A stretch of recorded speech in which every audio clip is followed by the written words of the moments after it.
Jeffrey Duke Roufus, a name that became synonymous with greatness, mentorship, and the spirit of martial arts, has passed away at the age of 55. The world of MMA, kickboxing, and combat sports as a whole woke up to a wave of grief and disbelief when the news broke that the world-renowned coach, the founder and namesake of the Roufusport MMA Academy in Milwaukee, had died peacefully in his sleep on Thursday, October 16th.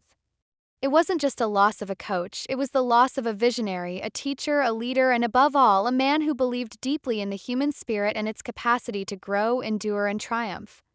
For decades, Duke Roufus wasn't just a coach standing in the corner of the cage. He was a force who shaped the trajectory of fighters' lives, molding raw passion into discipline, skill, and ambition into greatness. His presence was unmistakable, the calm yet fierce figure who guided some of the best fighters in the world, including Anthony Pettis, Ben Askren, Tyron Woodley, and many others who carried not only his teachings but also his philosophy of life and combat. He was the kind of man whose energy filled a room the moment he entered, his trademark smile and infectious optimism making even the hardest training days feel purposeful. According to a post shared by the Roufusport MMA Academy, Duke passed away peacefully, surrounded by the energy of the world he built, a world of fighters, students, and dreamers. The message was simple, heartfelt, and profoundly reflective of who he was. "Super positive guiding light," said Scott Joff, Duke's longtime business partner and close friend.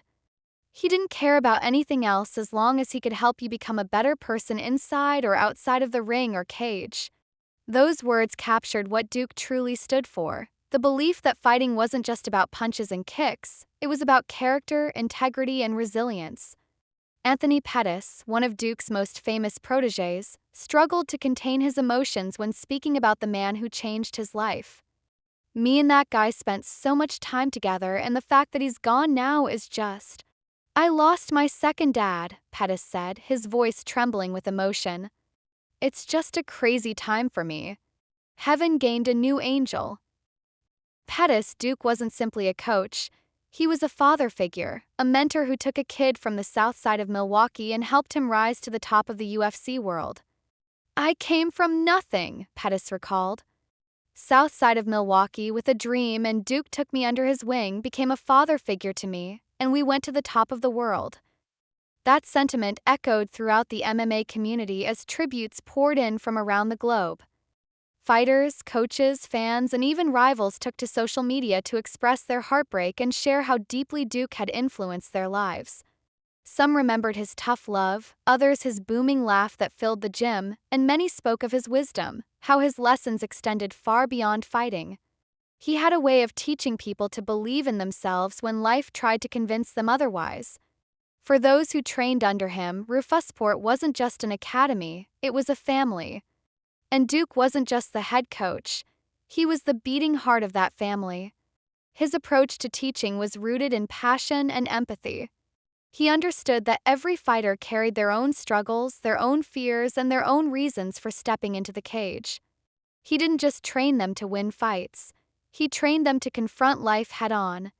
Born and raised in Milwaukee, Duke Roufus grew up surrounded by combat sports. Alongside his brother Rick the Jet Roufus, he helped elevate American kickboxing to global prominence. The Roufus brothers became legends, known for their dynamic styles, technical brilliance, and fierce determination. But while Rick continued competing, Duke's true calling evolved. He wanted to teach, to share the art he loved with the next generation. He believed that martial arts could transform lives, just as it had transformed his. As a kickboxer, Duke's record spoke for itself. Multiple world titles, countless victories, and an indelible mark on the sport. But it was his second act as a coach where his legacy truly soared. Founding Roufusport MMA Academy in Milwaukee, he turned a modest gym into one of the most respected training centers in the world.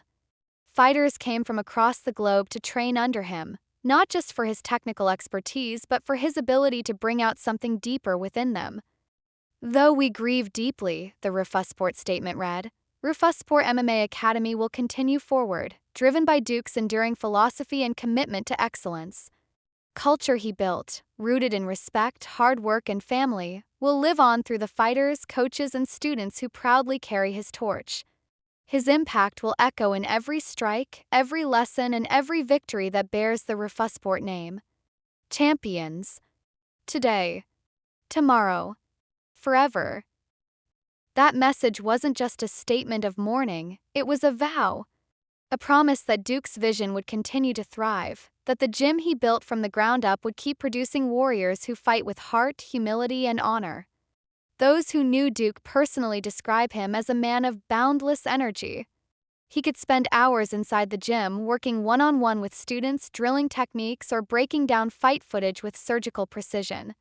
Yet despite the intensity of his work, he always made time for a word of encouragement, a smile, or a piece of advice that went beyond the sport. His mantra was simple: be better today than you were yesterday. It wasn't just a slogan on the wall, it was the heartbeat of Roufusport. Fighters recall how Duke's lessons often turned into life talks. He'd sit down with them after training sessions, sometimes for hours, talking not just about footwork or timing, but about life, purpose, and growth. He taught me how to fight, but more importantly, he taught me how to live, one of his students wrote online.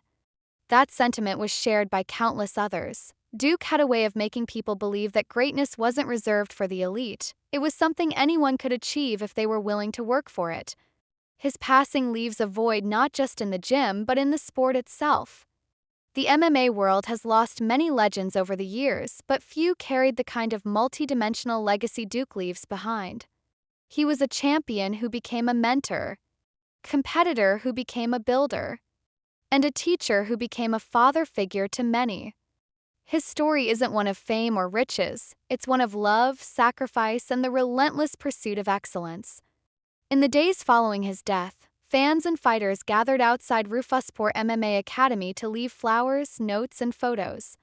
The walls of the gym were adorned with pictures of Duke smiling beside his students, moments frozen in time that now carry a bittersweet weight. The mat, once echoing with the sounds of punches, kicks, and laughter, became a place of reflection and remembrance. Fighters knelt in silence, touching the floor as if to feel his presence one more time. Anthony Pettis, visibly shaken, returned to the gym not to train but to pay tribute. "Every part of who I am as a fighter has Duke in it," he said softly, standing in the gym that made him who he is. "He saw something in me when I didn't see it in myself. He believed in me when no one else did. I owe him everything." That was Duke's magic, his ability to see potential where others saw limits. He saw greatness in people before they ever saw it in themselves. And he didn't stop pushing until they saw it too.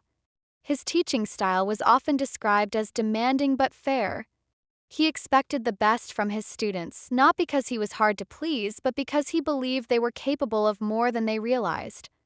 "He had this way of pushing you to your breaking point," another fighter said, "but at the same time, he'd be the first one to pick you up when you fell." Even outside the cage, Duke's kindness extended to everyone he met. Fans who encountered him at events or seminars often walked away amazed at how humble and approachable he was. Despite his fame, he always carried himself with grounded humility. He'd spend time talking to fans, signing autographs, asking about their training, or giving them advice. To him, every interaction mattered. Every person deserved respect. Those close to him say that he loved life outside the gym just as fiercely. He enjoyed simple moments, spending time with his family, listening to music, laughing over meals with friends. He believed in balance, in living life fully, and in cherishing the people around you. His sense of humor was sharp, his laugh infectious, and his heart wide open.